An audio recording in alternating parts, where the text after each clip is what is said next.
Geordie. All right, sweet. Well, welcome back to NRL Deep Dive. Today we have a very, very special and exciting episode because we are in collaboration with the West Tigers Live podcast. The one and only Rob is joining me today. Rob, if you want to introduce yourself, I'm so pumped for this and we'll get into it. Thanks for having me, Geordie. Yeah, my name is Rob Bashara. I'm a part of the West Tigers Life crew. I've been with Josh Barnett and the West Tigers Life for about 4 or 5 years now. I don't even remember when I started. We do most of our shows from the Orange Grove Hotel on a Wednesday night, I should say, which is really good. We also do some live streams from the same place on away games for the West Tigers. And on Sunday night, Geordie, we're in our brand new home at Mic'd Up Studios, where we're wearing headphones. It's all professionally edited and what have you. We're starting to collaborate with a few of the boys from the West Tigers podcast. So shout out to those guys as well. If any Tigers followers out there, support both our shows. And obviously we've got former Harvey Norman's premiership winning coach, Adele Haj, as part of our crew, who's been an amazing addition and really given a coach's insight, which has really added to our show. Absolutely. And I absolutely love yours and Adele's little back and forth discussions that you guys have each and every week, and super pumped that you guys have the nice setup now and things are, looking really good, sounding extremely crisp. That's super exciting. And I was chatting to, maybe was it Josh is the guy that kind of is the main guy? Yes, so Josh, I think I was chatting with him. Yeah, Josh Barnett. And he's like, come on down to the Orange Grove this Wednesday, and you can jump on with Rob and I and all that. I was like, look, mate, I actually live in America, so I'm Australian born. I just moved to America like 5 years ago, so that's why we're going over Zoom here. But without further ado, let's get into it, mate. I would love to know kind of your thoughts on the season thus far. I mean, every West Tigers fan there for a minute thought we were going to make that top 8, like 100% hands down. And then, came our spell of just losses. And so I want to hear kind of your thoughts from the start of the season to kind of where we're at, your emotions, your up and downs, kind of how you were feeling going, and maybe some things that you saw that were really, really good that we've done a lot better in this year. Okay, well, there's a whole lot to unpack there, Geordie. Right. But firstly, my expectations were not to be burdened by the fact that we had 3 wooden spoons. We can achieve whatever we want to achieve. So while most fans would have been happy to finish 11th or 12th or whatever the case may be, there was nothing stopping us from being top 4, winning the premiership, doing whatever. Let's just believe in ourselves and have a go. We had a few promising juniors. We made some really good recruits. Things were looking up. But I thought, you know what, we didn't have a really good year last year. Let's see how we go. And then obviously, when we got to 3-3 and 4-4 and things are sort of developing, you're thinking, wow, this is great. But obviously, after the Newcastle win, we got the news that Lockie Galvin was leaving the club. Shane Richardson announced the following day after the Knights win that he was leaving, and that put an absolute dampener on it. We went to Parramatta the following week in a game that we should have really been winning, given the fact that Parramatta were awful at that stage of the year. And then I started thinking, the wheels are going to fall off. Thankfully, we get back to Leichhardt the next week, have an absolutely heroic win on Anzac weekend against the Sharks in Golden Point, my favourite day of the year. It absolutely moved me in every possible way as a West Tigers fan. And you think, you know what, well, maybe we can patch up with Lockie Galvin and this will all work out. But obviously, as we know, things have panned out for the worse. And ultimately, my belief is, Geordie, that the Lockie Galvin situation absolutely derailed our season. I don't think even Richo was used to what was going to happen with this. I don't think Benji expected the fallout that was going to happen. I think he was an important piece of the puzzle. We built a lot of our attack around him. He shared that first receiver role with Jerome Luai. So obviously, that hurt. And then obviously we went on that losing run as well. And the losing run, you just thought, when's it going to end? And look, it might have been more by chance than anything. We got to play the Roosters on a weekend where they didn't have their Origin players. They had a lot of other players out. They basically had half the New South Wales Cup pack in the team. I didn't even recognise some of the players on the bench. We got the win that day, and that really took a lot of heat off the club. And we could all just take a deep breath and chill out for a second. And then, we went back to New Zealand the week after. That wasn't great. And somehow we snagged a win at Leichhardt Oval against the Titans. And you think, all right, well, at least we're a little bit better. But personally, Geordie, I was still, even though we got those wins, I wasn't happy with how we were playing in terms of style, in terms of structure, in terms of like building for the future, all that talk we were having about building. And I'm thinking, mate, our attack is nowhere, even though the effort is there, the attack isn't doing it. And then obviously we get to what happened on Sunday with Canterbury. And I look, before the weekend, I thought we're not going to win another game for the rest of the year, or it's going to be a struggle. And it's funny what a week in football does. Now I'm thinking, if some results go our way this week, if the Roosters beat the Dolphins this week and the Broncos beat the Dolphins next week, and we've got the bye, and if Canberra beat Manly and we beat Manly next week, suddenly we're 2 points out of the 8 and just a bad bunch of for and against us. So it's amazing. Like, you just go from the absolute basement to the penthouse in how you feel. But I think the big dilemma, Geordie, is what do we do with Adam Doueihi in the halfback situation? Because as wonderful as it is that we're winning, we've said that our future is with Latu Fainu at number 7, and Benji's reiterated that week after week. So now we've got this dilemma. Well, it's a great dilemma to have, but what do we do there? So very interesting. Yeah. I mean, you said it right, from the basement to the penthouse. That's literally what it's been. And yeah, Adam Doueihi is the $1 million question right now. And I'm surprised we haven't heard anything. And that's what kind of worries me about that, right? I feel like if he were signing, we would have heard something. But after his performance on this past weekend, it's like, dang, like, is he signed or is he trying to earn that contract? What are you pro Adam staying? Are you against Adam staying? Where are you at? So we can kind of start our discussion around that. Well, I should say that Adam's my favourite player, and he has been for the last few years. I think Jareen Buller might be taking that mantle from him very soon. But Adam was offered a 1-year contract, and yesterday Shane Richardson said he's turned that into a 2-year deal. So instead of $350 for 1 year, it's $350 per year. I still think that sort of figure is absolutely terrible, personally. From a club point of view, obviously we'd like to keep him for as cheap as possible, but we have a war chest. We've got a warrior there, like a guy who demands the ball, who our game has changed from the time he got moved into the halves in the second half against Manly. We were getting thumped that day. We looked like a disorganised rabble, and suddenly we started playing like a good team. He got his hands on the ball against the Roosters, led our team all over the park, backed up by a brilliant kicking game. Out of nowhere, he plucks that winner against the Gold Coast with a field goal. That was a disorganised piece of crap. We ran it on the second last tackle out to the left. The ball bounced on the ground. We were lucky to even get the ball back, and Adam saved our bacon with that field goal. And then Sunday, put it this way, Geordie, if Jerome Luai, had the performance that Adam had on Sunday, everyone would be saying that is a $1.2 million performance. And now we're only offering 30% of that money per year. He can play centre. We saw against the Dolphins when he had to fill in for Skelton on the wing that he could play wing, and he came up with a couple of really important try-saving tackles there and some big hits. We've seen him move into the halves. We've seen him play lock. We've seen him kick field goals for the win. We've seen him kick a penalty goal for the win against Cronulla in Golden Point.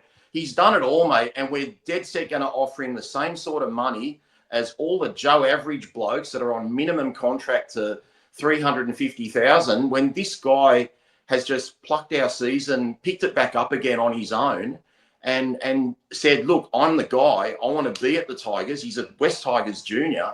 I don't know what else we can do, Geordie. Like the guy should be getting a lot more money, and honestly, he'll be an asset to any club he goes to. For sure. I definitely hear where you're coming from. Do you feel like, is it a consistent thing though? I mean, same. I love Adam Doueihi. I think we should re-sign him. I have a few different wonderings and opinions on that, but for me, the biggest thing it comes back to is the consistency piece. I don't know if Adam Doueihi is consistently showing up like that, or if this is just a one-time thing that we're seeing because of the contract talk. Now, I think the money side of things, it is a little low. I agree. I would feel super comfortable if I was in Richo and Benji's position to put up 450, 550, somewhere in there. But I think I would extend the years. I think I would offer him a 4 or 5 year contract and let him be our building half that I think we need next to Jerome Luai. But the question is, do you think consistency is something Adam Doueihi lacks, or do you feel like he's been consistent throughout this whole season, no matter his position? I think he's been very consistent this whole season. He's predominantly been a centre, which isn't his favourite position. Mm-hmm. Adam's biggest issue has always been defence. Defensively, he's been pretty much on point all year at centre. Now, if you talk about consistency, Geordie, the one thing I will question, even though he's played a couple of games at lock, I'm not sold on him as a lock, because when you got kind of three guys running the ship, it's a little bit different. His best performances have been that cameo against Manly, the game against the Roosters, and the game yesterday where he was the guy. He was driving the ship. He put on those tries. He scored a try. Even at halftime when we're up 20-4, he's not the captain. Appy Coruscant and Jerome Loy are the captains. He got them in the huddle at halftime, and he was laying down the law. He was steering the ship. He's the alpha dog. He wants it, and he's a Tiger at heart. How the hell we're not offering him more money? And look, don't get me wrong. If we get him for $350 for 2 years, then Richo, you're a genius. But if we lose him because we lowballed him, Richo, this is your biggest mistake so far. Yeah, and I don't envy Richo for this decision, man, because I couldn't imagine being in that kind of position where I've got to make those calls. Because then you think about Jerome Luai on that 1.2, you think of Buller on that high salary there too, and then you think of these new signings. We've got Taylor May on the train and trial, which if he keeps playing the way he is, he's probably going to be put on decent money. I assume around that 350, 450 mark as well. You got Terrell May, Kai Pierce-Paul. These guys are on decent money. The cap space as well. Like, what is that going to look like if we do throw big money at Doueihi? We got Latu Fainu, which is a young half, but he's making a crap ton of money for how young he is and how young he's been as well. What are your thoughts on Latu Fainu?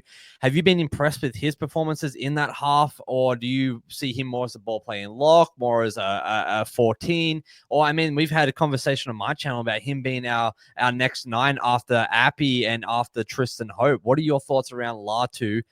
We've clearly, it seems like Adam Doueihi is the next half, in your opinion, to be the next Jerome Luai. Well, this is the thing, Geordie. If you asked me this a week ago, Latu's my guy. And honestly, Latu's still my guy going forward. Latu's the guy we've got to develop. So Benji and Richo and the team, they have to decide what our spine looks like in the future. If Adam keeps producing this sort of form for the rest of the year, how do you deny him not being in the halves? And then perhaps we give Latu a role at 13, which he's prepared to do. He's prepared to do the physical work. He runs the ball hard. He can still straighten up that attack and be a first receiver to a degree. But at the same time, Latu's 4-year deal, which was a $2 million deal, he's coming into the last 2 years, which are pretty heavily back-ended. So they're going to be on about $700,000 a year for those years. Now, I don't want to lose Latu Fainu, and personally, I'm concerned. I want his development to be great. And I look, the only thing Latu Fainu is lacking for me is he needs to talk more. He needs to be more assertive with his voice. He is so team first. He's so invested in the club. He loves the team. He's got his brothers there. He loves Benji. He's 100% a West Tiger. But how do you manage the fact that you've told him you're going to be the 7, and then if Adam keeps producing this lights out sort of form, and you've got Jerome Luai there at 1.2, like they 3 of them can't fit into 6 and 7. So moving forward, I think Latu's going to have to be the 13 or on the bench if Adam is retained and if Adam is the half. But from what Adam's shown in the halves, you'd be absolutely foolish to let him go. And to keep him for 350 would be an absolute bargain. But I think we've got a lot of cap space, Geordie. We let go of Bateman at the start of the year. We let go of Clemmer. We've lost Galvin, who wasn't on great money. We've lost Talon De Silva, who wasn't on great money. We're going to lose the Tumis of the world and the Nadens and a few of these guys. They won't be there next year. There's plenty of room. So I want to keep players that want to be at the club and love the club. And there's, I don't think anyone loves the club as much as Adam. Oh, I totally agree, mate. And another big concern that I've had, that other fans have had, I'm sure you've maybe had, is his injuries, man. Like, what we're talking, a few ACLs that he's done, the odd injury here and there. Does that worry you? Do you think that's playing a factor or any sort of hindrance in us offering him more money, more time? Definitely, that would have been a hindrance. So I think the 2 years is a big show of faith, but at the same time, if I was part of Adam's camp, I would have rather have got 450 for 1 year because I think he's earned it. He can go to one of those new clubs that are starting, in the year after next, like the Perth club. So I just think you got to pay people what they're worth and what they're deserving of. And the fact that he can play literally anywhere in that back line, from fullback through to halfback, we can try and make him a makeshift 13 if need be. He's a wonderful goal kicker. It's just, I think everything's been thrown up in the air because we just signed Jock Madden as a backup half. So all of a sudden now this has come out of left field to a degree, because you can't deny that performance. I think of all the performances Adam's had this year, that was his best performance. Oh, absolutely. Definitely agree. Yeah, we got Jock Madden, we got Javon, that new young fella coming through as well. Yes. There's all of this Javon young Andrews. talent. Yeah, Javon Andrews. Like, there's so much happening that it's just like, all right, what the heck is going on? I think the biggest thing we need, though, Rob, is a leader. Now, I know Jerome Luai is our skipper, Api Korosai is our skipper, but I would say I have not seen a performance maybe once, and that was kind of this past weekend against Canterbury. It was that when Jerome Luai just started directing his runs and started like just leading and talking more, getting in their ears and stuff like that. I just feel like I haven't seen Jerome Luai lead the team like a 1.2, 1.3 mil player should be leading the team. Appy, on the other hand, I think he obviously, to me, has been. But the big question is, if Adam Doueihi is re-signed, I think, would I be crazy saying we should make him and Appy the skippers, or Doueihi and Taruva, something different? What are your thoughts on moving that leadership around and letting just Jerome Luai just play footy and mesh with the club? Because I just feel like we haven't seen his full potential with our boys yet. I think Jerome Luai is the heartbeat of this team. I think what he's brought to our club, the culture, the effort, the camaraderie, I think Jerome Luai is a perfect captain. I'd go further than that, Geordie. What I would say, instead of moving players around and calling Adam captain or someone else captain, our club is devoid of leaders. We need as many leaders as we can. So if we've got Jerome, if we've got Appy, if we've got Adam, Taruva has been an amazing leader this year. Whether he's on 100%. The wing, whether he's filled in at fullback, he's always yelling and screaming and he's pumped up. So I think the more leaders we have, the better. And as I said to you earlier, we've got 2 co-captains, and Adam was the one doing the talking at halftime. So I think it's just about having more leadership. It doesn't matter who's wearing the C. The best thing about Jerome Luai is he's absolutely selfless. Like, whenever someone has had a great game, he'll go on Instagram and he'll call, AD the man, or Appy the man, or Taruva the man, or whoever it is. That is a true definition of a leader and a captain. He doesn't want the limelight. He doesn't want the glory. He's happy to give the glory. So I love everything that Jerome Luai brings to the club. Like everyone else, I just want to see, the sort of numbers that like Adam had on the weekend, where it's, I know he doesn't kick 4 goals, but, 1 try assist, runs for 150 odd meters, 5 tackle breaks. Like, that's the sort of stuff we want to see a bit more from Jerome. But Jerome is a magnificent purchase, and he's the best thing for us moving forward. And he will find his feet. And I dare say, the way Adam was directing the traffic the other day, I think that does free Jerome up, and he can do his thing. So, no, look, the more leaders, the better, mate. Absolutely. And yeah, like you said, having Adam helping lead that pack the other weekend really did help Jerome, because you think we've had Latu, an inexperienced half in this setting that, Jerome is trying to bring alongside of him under his wing. You've had Lockie Galvin, somewhat of a skillful, very talented young guy, but same thing, just didn't have that leadership ability, right? And so I think Jerome right now, he needs someone next to him that can lead. And I think we did see that with Adam Doueihi. And yeah, I think going forward, if we're going to make any sort of movement on our halves and get Latu somewhere else, I think the answer is Adam Doueihi. I really do. Would you agree? I think right now it is. Right and now. I really want the answer to be Latu Fainu, as much as I love Adam. But Adam's just, he's just imposed himself. He's just basically told the whole world, this is who I am, and I can only get better from this.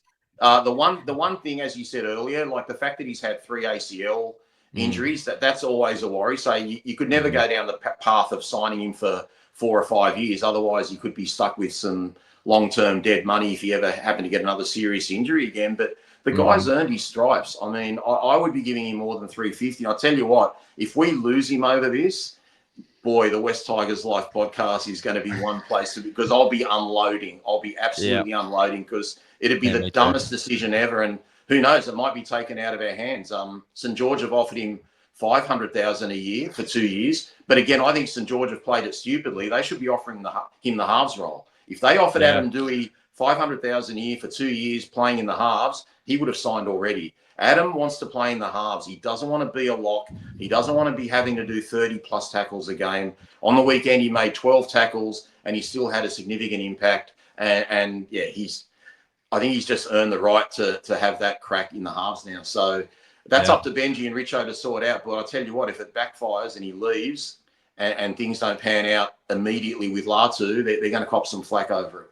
Definitely. Do you think we'll see Doueihi in the halves on the starting lineup for our Eagles game? 100%. You think so? 100%. You'd be a fool to drop him after what he did Sunday. That's as good a halves performance as I've seen from anyone this year, whether it's Jerome Luai or Nathan Cleary or any of those guys. So, yeah, he has to stick with him there. It's just more or less now we've got to work out how to handle Latu Fainu's development, keep him a little bit upbeat.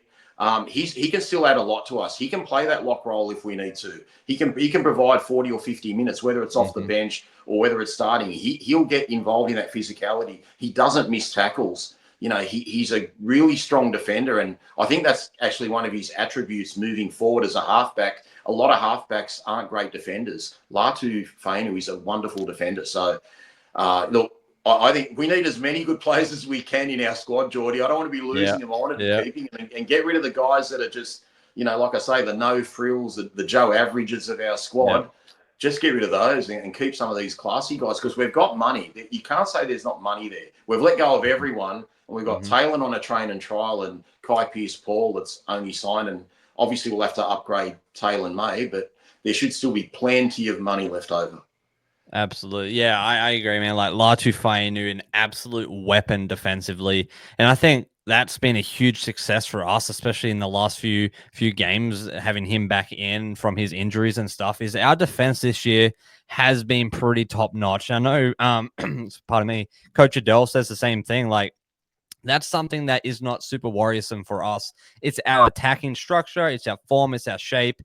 And like you said, Adam Doueihi, man, he just brought so much into that we saw. I mean, a lot of our tries came from shape, came from structure, right out on those edges. That was just, that's the bee's knees of what we need there in our halves. And I think it's a no-brainer. And same thing. If we lose Doueihi and we don't offer him money, I'm going to be up and roaring because this is not what we need, especially going into 2026. He needs to be on this team regardless of his injuries history, but we do need to offer him at least 500. I think that is safe to say, but for me, I would be extending him 4 or 5 years. But yeah, as we close, any final thoughts around our team? Any kind of opinions around our team that you would love Tigers fans to know and get excited for? Do you think we can still make the finals this year? I know it's possible, but it's very, very slim.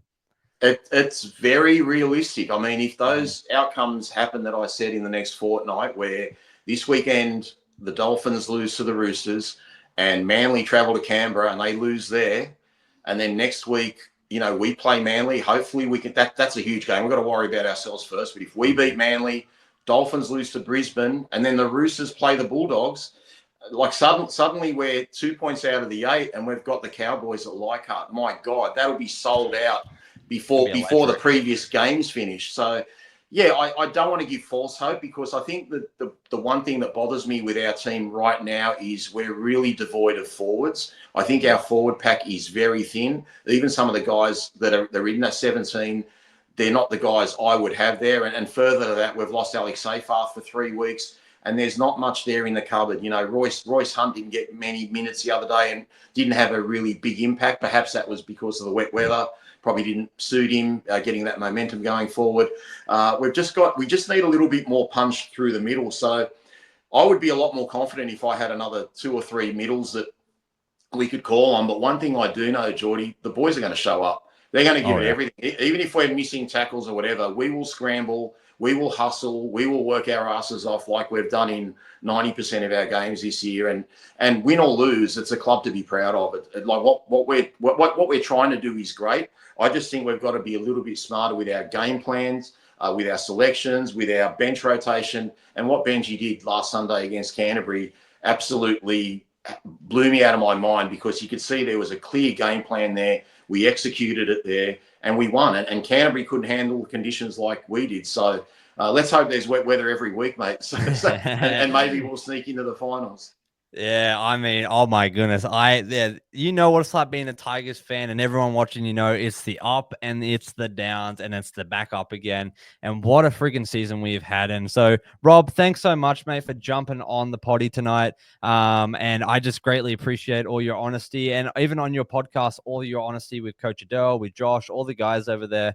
It's good for Tigers fans to not get delusional, right? And I think that's a big misconception, that Tigers fans are the delusional fans, but honestly, we're just passionate people who have been through the trenches, and we're finally starting to see some hope at the some light at the end of the tunnel and some hope. So I'm so freaking pumped to be a Tigers fan. And I mean, I say this on my channel every video. It's a great season to be a Tigers fan, because it really is. But I think next year it's going to be even better. So, Rob, how can people find you and then find the podcast? What are you guys on? Give yourself a little plug, and yeah, we'll get out of here.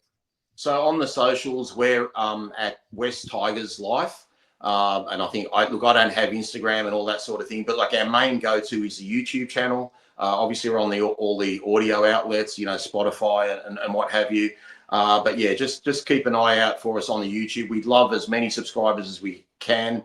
And to all those people watching our YouTube episodes, please hit the like button, because you don't know what that does for us. We love the comments we get. Every time there's a comment, I really try and interact back with them. And mate, you talk about passionate supporters, mate, you're doing a podcast out of Michigan, so no more passionate person than you, mate. And if ever you want me back on again, mate, I'm happy to jump on whenever you feel like it. Absolutely. We'll definitely do this again, mate. I appreciate you being flexible. We've been not being able to fly home for the meeting, but hey, you got to do what you got to do. So thanks for jumping on, Rob. And Tigers fans, again, jump over the WESTS Tigers Live podcast, like this video, subscribe to their channel, and like their episodes as well, because what Rob said is really true. It really does help the algorithm out a ton and gets the WESTS Tigers audience more coverage and more exposure. And that's what we need, because we support the greatest team and we need more fans. So, Rob, thanks for jumping on, mate. You take it easy. Thanks, Geordie. You too. Thanks, mate. All right. Chat soon. Bye.